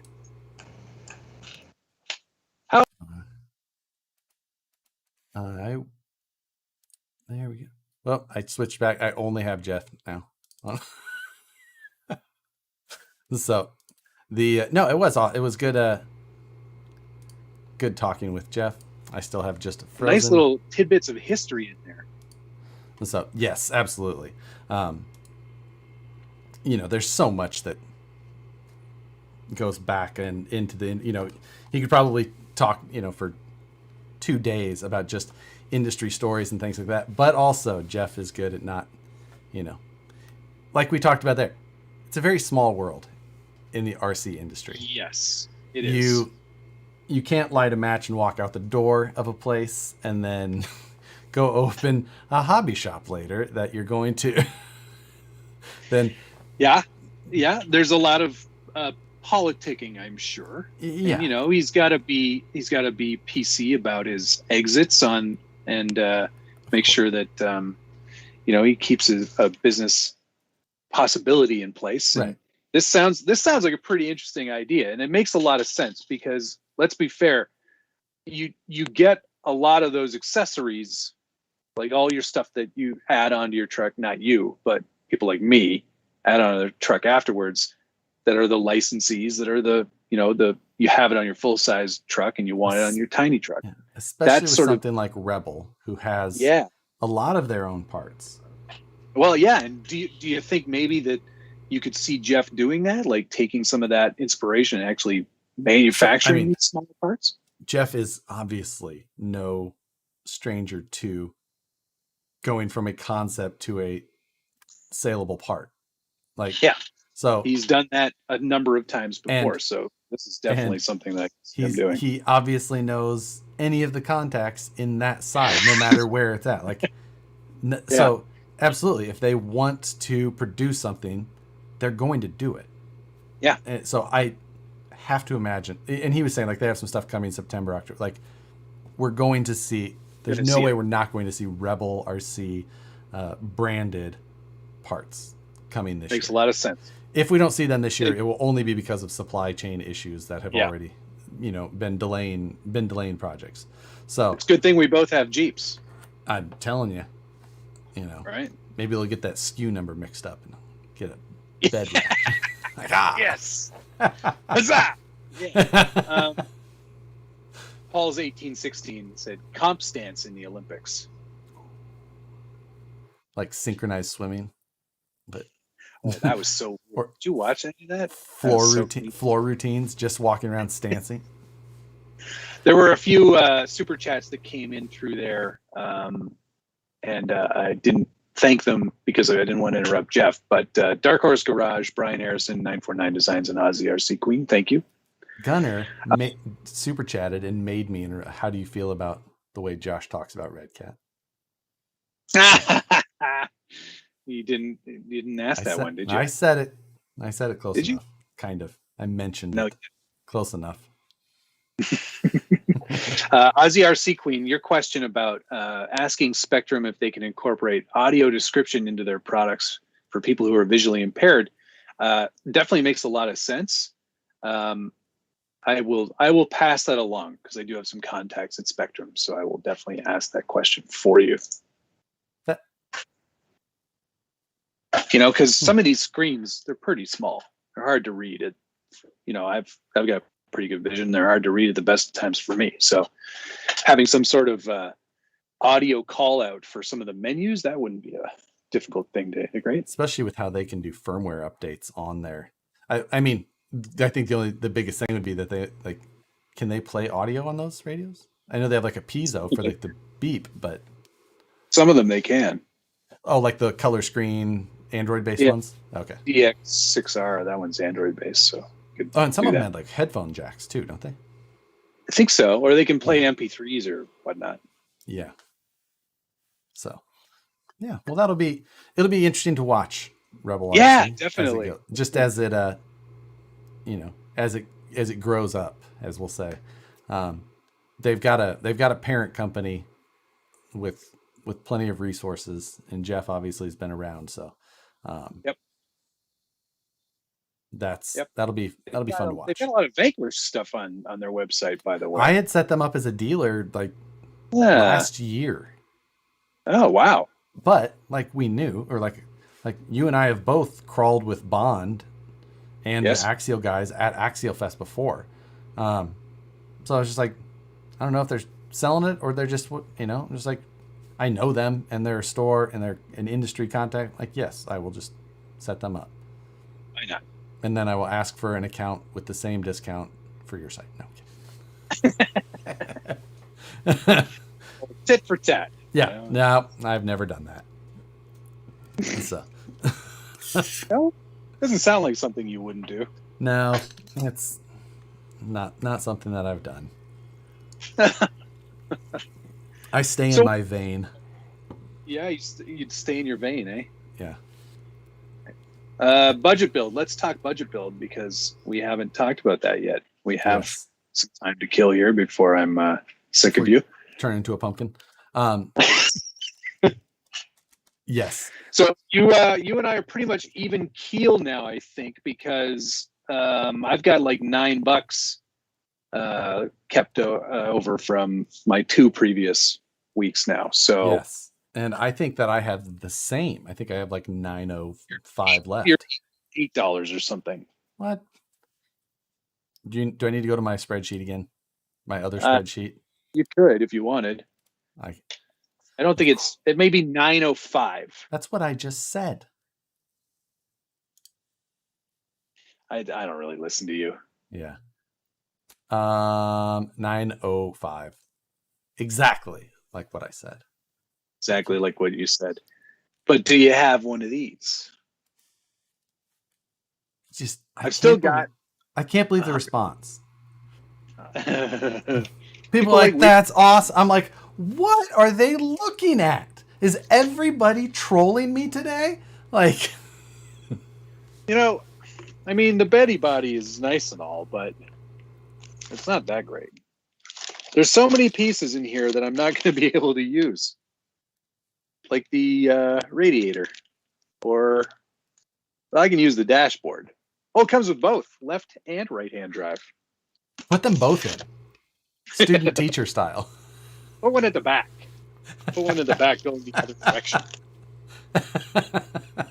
It's even got the safari top. There's all kinds of great stuff in here.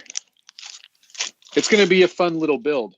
Yeah, and I said in the episode that in future episodes, I'll show how to do some of the more like strengthening and stuff, so it'll all stay together. So at this scale, you're actually going to finish it. Yeah, I think so. I mean, I've got a limited amount of time. I'm definitely going to finish it. Yeah, there's a whole bunch more parts, so I want to finish it now. I'm like, yes. I'm super stoked on this. I know that the Fun Haver has been, sort of, I put that on the back burner because there's been so many releases lately, so many things going on in the RC world that I've been sort of like, something's got to give. So I put that on the back burner, but I'm going to pull that out in the next couple of days here and get back on that. I told you already, I was thinking about going and making my own cage to make it work a bit better on that chassis. Yeah, getting rid of the gatekeeper cage. Gatekeeper cage is too narrow. Yeah, it's just not. It's not the right shape for that. It's never, the A pillars and all that stuff are just never gonna.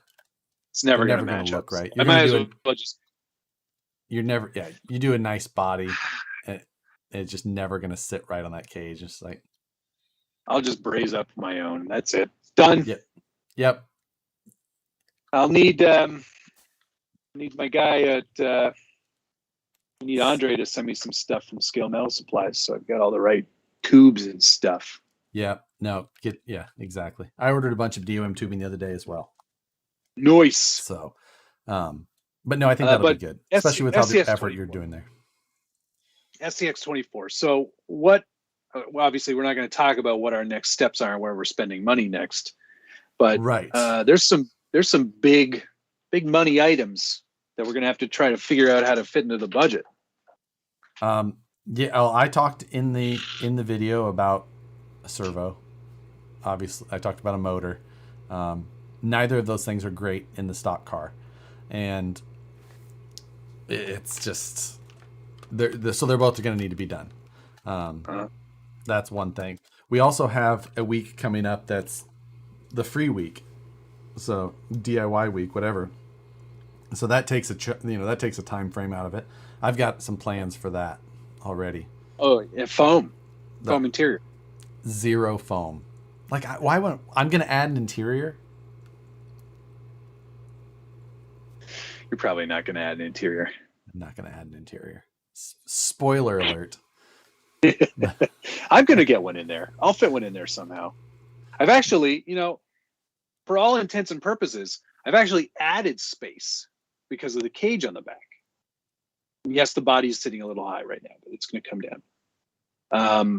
But I've got all kinds of room back there to hide all kinds of stuff, like a battery and the ESC and all that other stuff. I just can't. Every time you hold that up, I just can't. Yes, you can. Just take another look at it. Here. Just take another look. It looks just like the forward control. What? I don't even know what the hell else the rest of that. You don't even know. F109A. It's a 101. Whatever. It's a 101 FC 101. Anyway, Josh's plan: larceny. I stole these parts. And you could too. No. God. Should I paint it orange just to troll you even harder? Man, I didn't want to. I was going to do something a little more traditional, but now I think I might have to. And then I'm going to weather it, obviously. Oil dot method. Like mascara for the ladies. Or anybody. Or, like, as they said. Tim RCC, what about the RCPCs? Good question. Good question. Those I'm waiting on Josh. And I've been waiting on Josh for months. Yes. No, those will be basically ready to go soon. I just have to film it for the most part.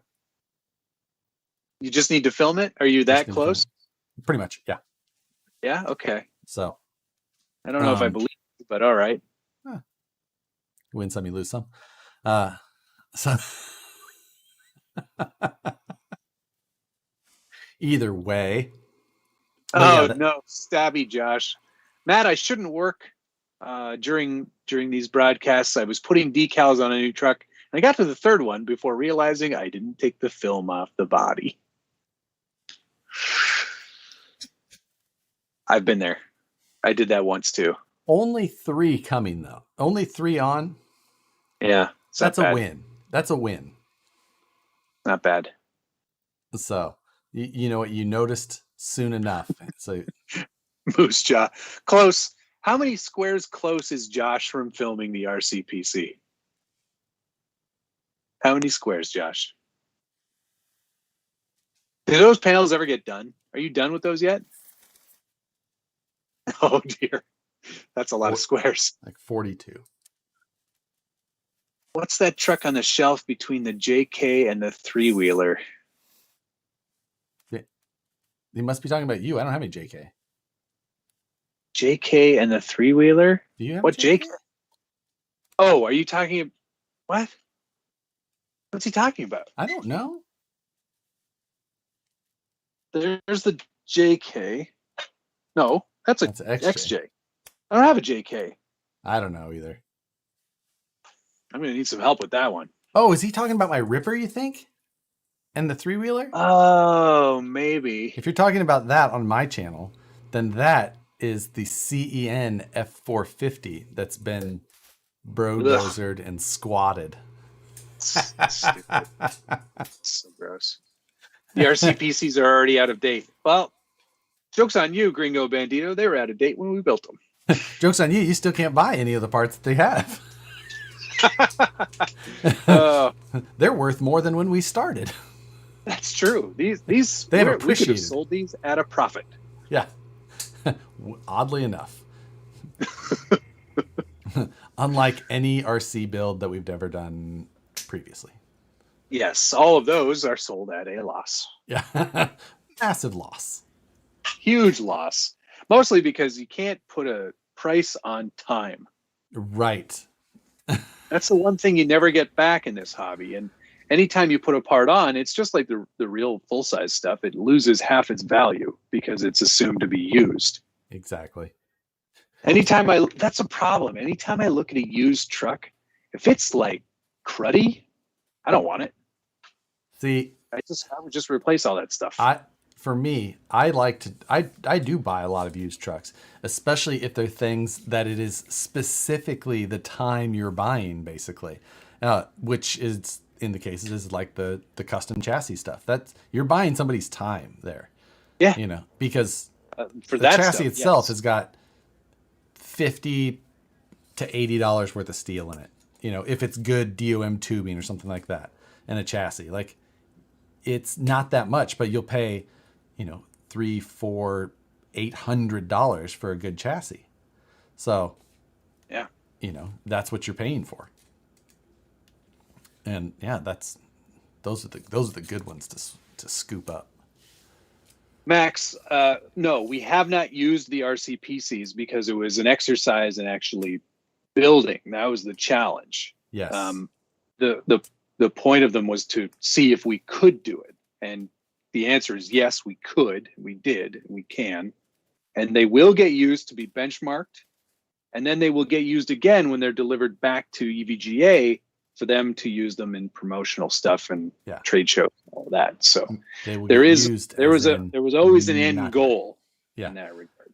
We both, Matt came to hit the end goal earlier with the I'm sending mine back to EVGA, and I'm just like, yeah, that sounds like a good idea. That's a good idea.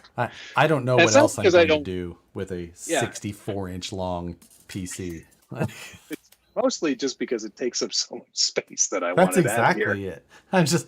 I had this goal before. I'm just like, you know what? I'm going to hang it on the wall above my desk at work, and then I'll just actually use it because it's a good, powerful PC. It's a good PC. And now I'm just like, it's too big to put on the wall up there. So it's huge. And I think it'll be something pretty cool for them to talk about and have in their shop. So yeah, it's gonna be good. Oh, Ian Turbot or Turbo TT, we'll never know for sure. Have to thank you, Matt. I'm getting a Loops RC body and chassis in 6 weeks thanks to your input. Excellent. That's fantastic. Loops is amazing. He's got some interesting ones. Yep. Harley is cooler. It's questionable, Ben. We know. It's fine. I'd like to check your sources on that. I've done the research. If it's his mom, forget it. Knight Customs, Mr. James wants to talk more about the Olympics. Let's talk about some Olympic events that we could see RCing. Yeah. Let's see. Well, obviously, rock crawling. Dremlin. Yeah. Dremlin. Professional Dremlin. Actually, well, it's top-rated amateur, right? You're not a professional. Yeah, exactly. You can't be paid. So yeah, Dremlin, definitely in there. Let's see. Weathering. Yeah, weathering. That's very subjective, so there'd be a lot of judging. Exactly. Just like they're going down to the hundredths on dives. I'm just like, really? That was an 8. Yeah. That was a 9.84, not a 9.85. An 8 thing. Yeah. Okay. Sure. Waterproofing. Quality of your own waterproofing. They went for the double balloon technique. Oh, Night Customs says it has to be a physical activity, so weathering is out. Okay, well, Ultra, obviously. The Ultra 5K. That sounds awfully actual athleticness though. So I don't You're out. veto. Like Yeah, you're just gonna. What's that? When they decided not to go, when Russia and U.S. Boycotted. oh So in a yeah. boycotted year, you're just going to boycott the Ultra. You're not Yeah, going the to go. Ultra. Like no, that doesn't count. Synchronized body painting. There you go. Checkered past. It can be taken two different ways, I believe. Synchronized styrene fab. That's a good one. I think just the actual jumping and like it'd be like the comp posing. It'd just be the mock comp course. So you have to go from gate area to gate area, posing at each one. The little jump down move. Like he almost stuck the landing, but he used the radio as radio touched the rocks. They actually did use an RC car in the javelin, discus, and hammer throw. They'd plop it in the thing, and then it would come back. I saw that they were doing that with soccer balls too. Yeah, it was like a VW looking or an Audi or something like that. It was like a big one too. It was like a 5th scale or something. It was 5th scale-esque. It's probably an X Max underneath of it. Oh yeah, cool. And so, the house jumping. House jumping. It's the flying cars of the Olympics. Oh my God, that was so great. Fleeing the scene of plywood theft. Carrying a sheet of plywood from a construction site. In your Ford.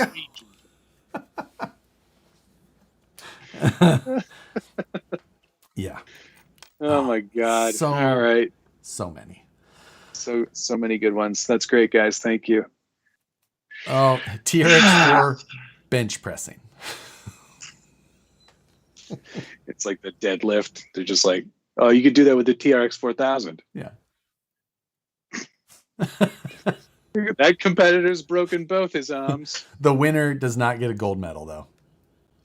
It's a brass medal. Obviously. So we have to still do the scalies, which we haven't done yet. I know. By the way, we got a lot of things on the go, unfortunately, and the list keeps getting longer. Yes. Oh man. Well, it was a good episode. It was nice to have Jeff on. Definitely. Thanks everybody for watching, and thanks to Jeff for being a part of this tonight. It's really great. Check out Rebel RC. Rebel-RC.com. And I'm going to thank Evil Tom, Gunnar Nissen, BT, Sam's Garage, Southside RC, Stabby Josh, Dark Horse Garage, Brian Harrison, 949 Designs. Thanks for the surfboard, by the way. If you missed it, we did that at the beginning. We did mail call. And Aussie RC Queen. Thanks, guys. Gunnar Nissen, Brian Sherwood, Isogen, BT, and it is not letting me scroll. Yes. But dang it. Bedroll tossing. As long as firewood bundling. Speed soldering. Team airbrush cleaning. Well, Josh will never get his clean, so it's an automatic loss. Amazing. DQ. All right. Good night, everybody. Thanks so much. We'll see you again next week. What are you building on Friday, Josh? Another Blackfoot grasshopper, maybe? I don't know. I do have that MST front wheel drive kit that has the Civic hatch body for it, but Moose Jaw still has that body. I'm not sure if I want to build it yet. I might wait until he's got the body done, which I'm not in a rush for. So, because I don't know what I'm going to do with the Civic hatch front wheel drive on-road car after I'm done with it, other than build it, sell it. Professionally built. I don't know if I can sell it. We'll see. We'll see. Body on color. All right. Later, everybody. Next week, guys. Love you. Bye. Bye.